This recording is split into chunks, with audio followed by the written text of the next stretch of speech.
very moment, I will continue the report which was previously talked about by the previous report. So, in my report, I will cover the third major religion in Thailand, which is the Hinduism, the fourth major religion, which is the Sikhism, and the Christianity in Thailand. And by the end of this report, I will also be talking about the Thailand beliefs and superstitions. So first, let us talk about the Hinduism in Thailand. So, to start this topic, let us first discuss what is Hinduism.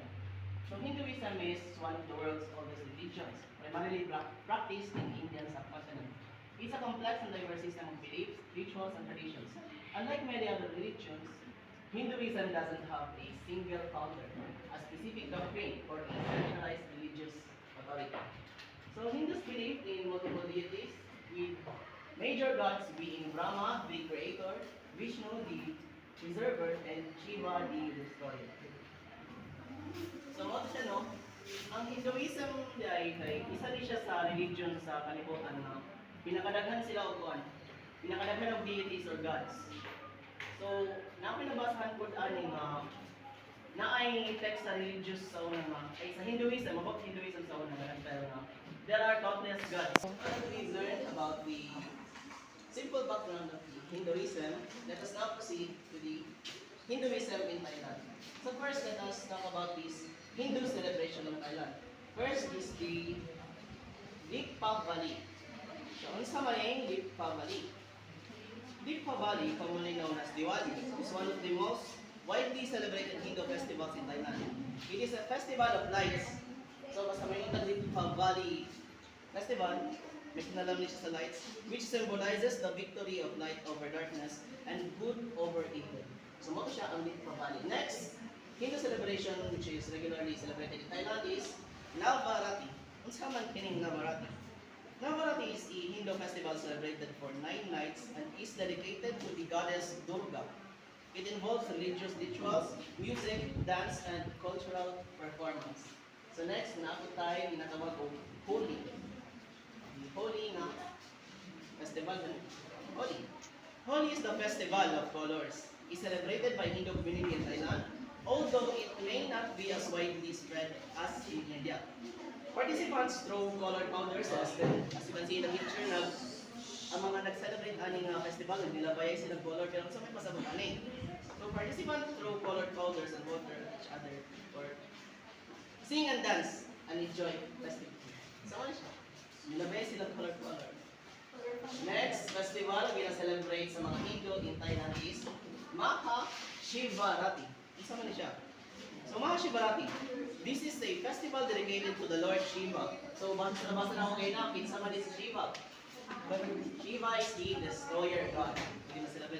Dedicated to Shiva and is celebrated by Thai Hindus who revere Shiva. So napiday, na-branch dito sa ilang religion na Hinduism na ginasimba si Shiva. So important po siya mga god. Symbolizes. Next is how Hinduism made it to Thailand. So, yung sa ipag-abutan ng Hinduism sa Thailand, nagkalayo mata ng India sa kuwan. Ito. Ngano? So, Hinduism's influence in Thailand can be traced back to ancient times when the Indian subcontinent had significant cultural and trade connections with various Southeast Asian regions, including Thailand. There are few key reasons why Hinduism made its way to Thailand. So, base na ito kay, ang nagtalaan ng Hinduism na religion dito sa Thailand kay ang pangyapon, ang mga Indian. So, natay 4 main reasons or 4 main ways diyon sa pagsulod sa Hinduism sa Thailand. So, the 4 main ways on diyon sa pagsulod sa Hinduism sa India sa Thailand is in trade and cultural exchange. So, sa siya? India had an extensive maritime trade in various Southeast Asian regions. So, nahitabo ng trade and cultural exchange na pagpasa sa Hinduism in Thailand. Pinaagyan ng trade and cultural exchange. So, mura ka ito nahitabo sa una sa Pilipinas o sa China, barter sila mga goods para sa benefits of both sides. Next is the Indian influence in the region. Well, Indian culture, religious and philosophical ideas, particularly those from Hinduism and Buddhism, had a profound impact on the Southeast Asian region. Next is Indianization of Southeast Asia. This period often referred to as the Indianization of Southeast Asia occurred through the spread of Indian culture, religion, language, and political ideas. The influence of Indian religions such as Hinduism and Buddhism was particularly significant during this time. So during this period, mga siya na introduced in Hinduism sa Thailand. Next is the cultural and religious adaptation. The local ruler and communities in regions like Thailand often registered the elements of Hinduism. So ano siya? So kung ano siya pinakalas na factor no kay mura by color na ko daling tulog. Hindi mo na lang po sa mga Indian na i-adapt nila ang Hinduism. Yan na lang yung embrace. So mga na siya ang Hinduism sa Thailand. Mga celebrations ng Hindu sa Thailand. Influence sa Hinduism sa Thailand. Hindi sa pagsulot sa Hinduism sa Thailand. Now let us proceed to the Sikhism. Tunabot ko lang na Sikhism sa Thailand, no? Sikhism in Thailand. So Sikhism is a monotheistic religion, meaning isa lang ang ginoo nila, isa lang ang Supreme God. Founded in Punjab in 15th century by Guru Nanak. Sikhism religion of philosophy founded in the Punjab region of India, Indian subcontinent in the late 15th century. So naabot ng Sikhism sa Thailand atong 15th century, i-introduce ni what? Na-introduce sa Punjab region. Established by so mga siya na, kamay background sa Sikhism, naging sa niya pa siya. Kung tuwiga siya naman sa Thailand. Next, let us proceed to the Sikhism celebration in Thailand. So, Sikhism celebration in Thailand. So, mga mga celebration sa mga Thailand na convert into Sikhism dito sa Thailand. So, first is the Vaisakhi. Vaisakhi is one of the most significant festivals for Sikhs worldwide. It commemorates the formation of Kasla Panth by Guru Gobind Singh in 1699. Sikhs gather in a sa online na pag-perform. Sikhs gather at a Gurdwara to attend special prayers, participate in processions, and enjoy cultural events such as traditional music and dance. So, as you can see in the picture, kasaya sila. Next celebration of Sikhs in Thailand is Gurpurab. Unsa man kini? These are the birth anniversaries of Sikh gurus, particularly Guru Nanak. Isa sa pinaka-importanting na proponent sa Hinduism. Guru Nanak, particularly Guru Nanak, the founder of the Sikhism, and the other 9 Sikh gurus. These occasions are celebrated with prayers, hymn singing, readings from the Guru Granth Sahib, and the community meals known as Langar. So magkaon-kaon sila. Next celebration is Nangal Kirtan. So, Nangal Kirtan is a Sikh custom involving procession that typically occurs on important Sikh anniversaries. It involves carrying the Sikh holy scriptures, Guru Granth Sahib, in a procession through the streets, accompanied by singing, hymns, martial art displays, and various traditional performances. So mga siya, celebrations sa mga Sikhs in Thailand. Now let's proceed to the key principles of Sikhs. Key principle of Sikhism, which involves the oneness, equality, service, and charity. Sa maning tulog. Oh. So the key principles of Sikhism in Thailand or Sikhs in general is oneness, equality, and service, and charity. So first, what is oneness? So Sikhs believes in the oneness of God and emphasizes the importance of meditation, selfless service, and living as an honest life. Living with an honest life. Next is equality. Sikhs promotes the idea of equality among all human beings, regardless of caste, regardless sa imong status, creed, gender, regardless sa imong male ba or female or race, regarding or disregarding the race. This is reflected in their emphasis on community kitchens, or ginatawag nila og langar, community kitchens nila kay langar, where all individuals, irrespective of their social status, live together and eat the same. So, mo siya equality. Next principle is service and charity. So, Siva, or self-service and helping those in need are crucial aspects of Sikhism. Sikhs are encouraged to contribute to the community and society as a whole. So, mo siya ang key principle sa Sikhism. So, ikabalo na tayo ang celebration nila, konting background sa Sikhism in Thailand. Karon, let us talk about how Sikhism made it to Thailand. So, So, muna siya. Sikhism was introduced to Thailand primarily in the late 19th century during the era of British colonial rule in Southeast Asia.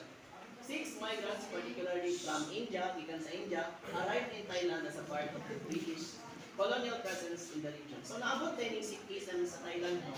Gikan sa India, padulong din sa Thailand kay upang panahon kay nakakuan, uso pa ang colonization. So nisabay sila sa kuan, nisabay sila sa grupo sa mga British colonizers na mga Indian nisabay sila ha.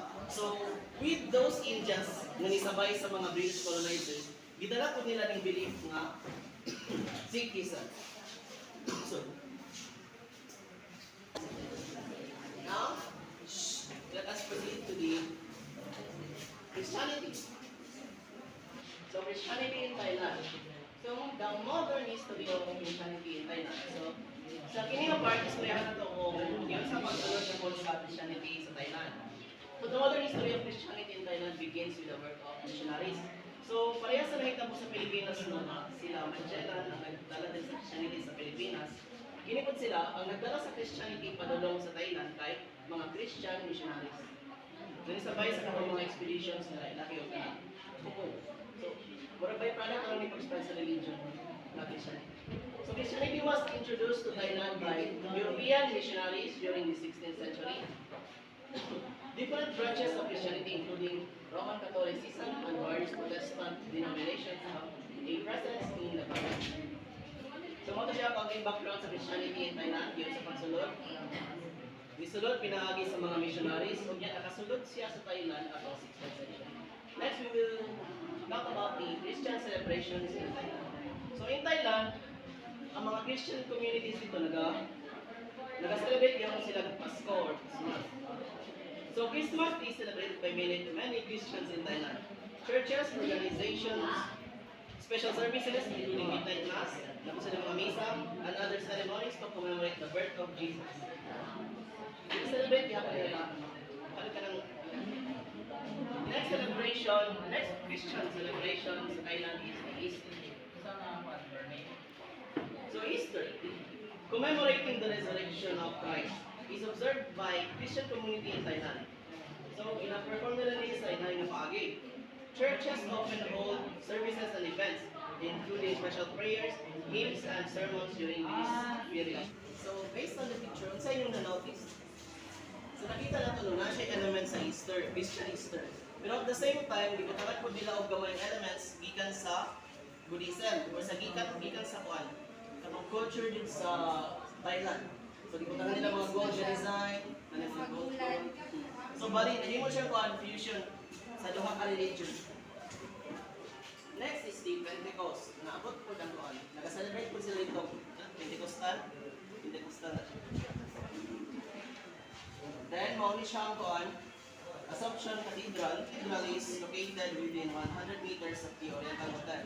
Sa French Embassy. And the original building was built over request of a French missionary. Itong missionaries na nagbibit ang Christianity padulong sa Thailand. Si Father Pascal in 1909.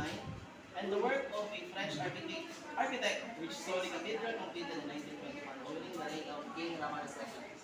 Isa rin siya ng pinaka-significant na infrastructure na ginawa sa mga Christians sa Thailand.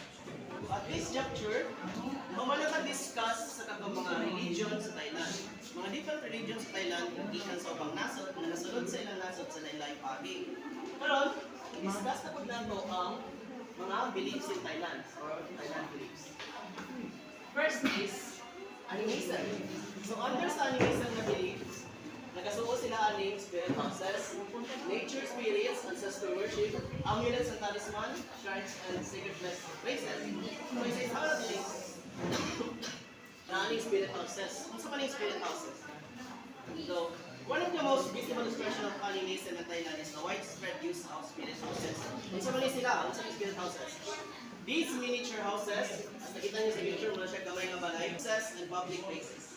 Ang purpose ani ay, they are meant to provide shelter for the spirits believed to reside in the area.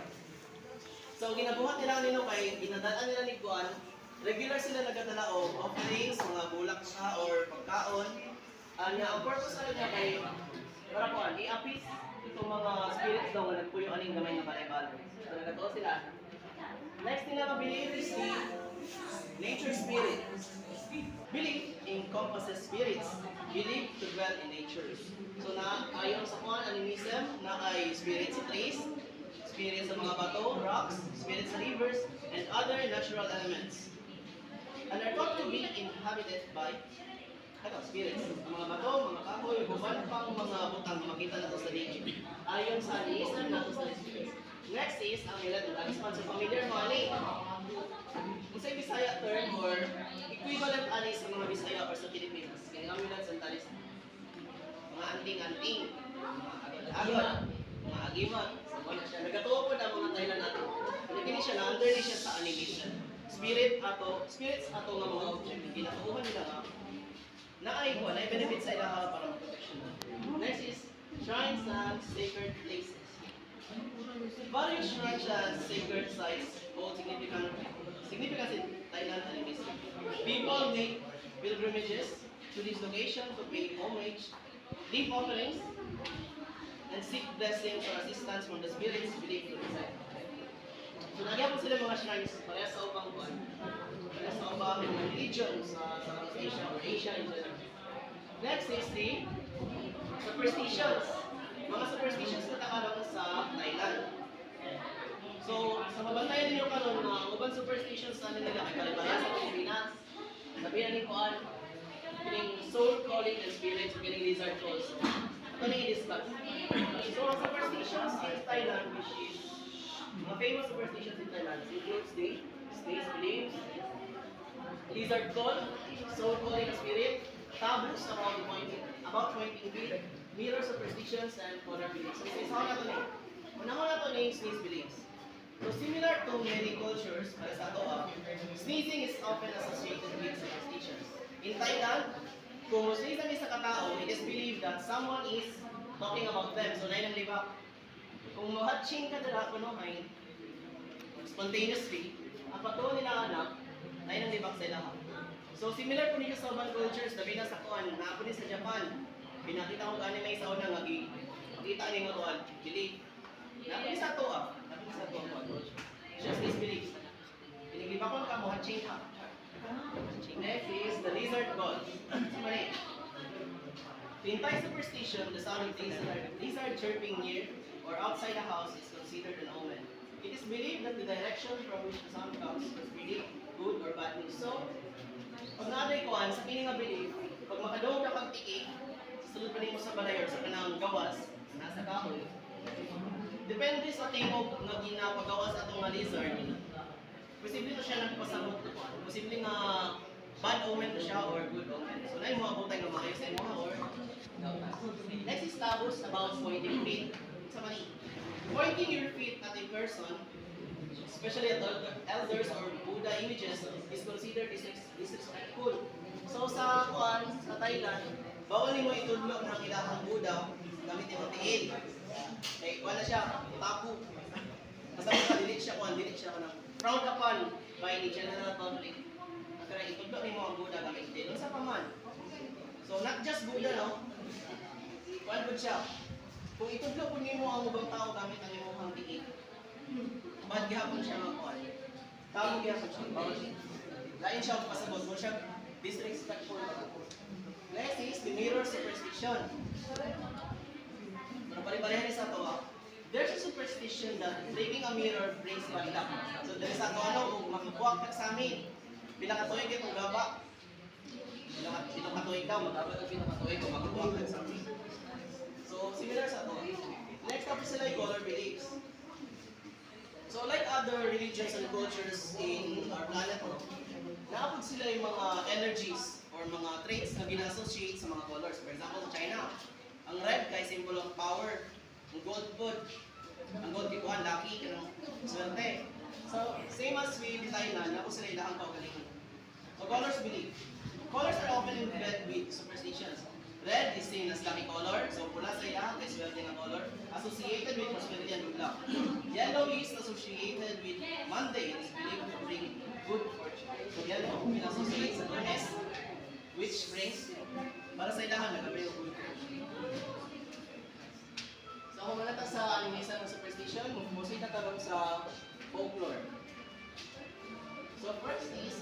sa folklore sa Thailand is kining Nang Nang, may nupra o kining Crying Frog.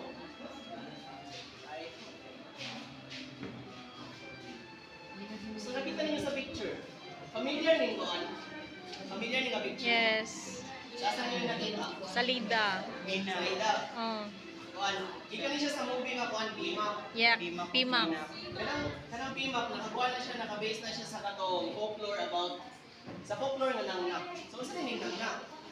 Nangnak is a famous ghost story that tells the tale of a woman, ang pangalan sa woman kay Nangnak, na namatay during childbirth na nagpaabot sa iyang bana.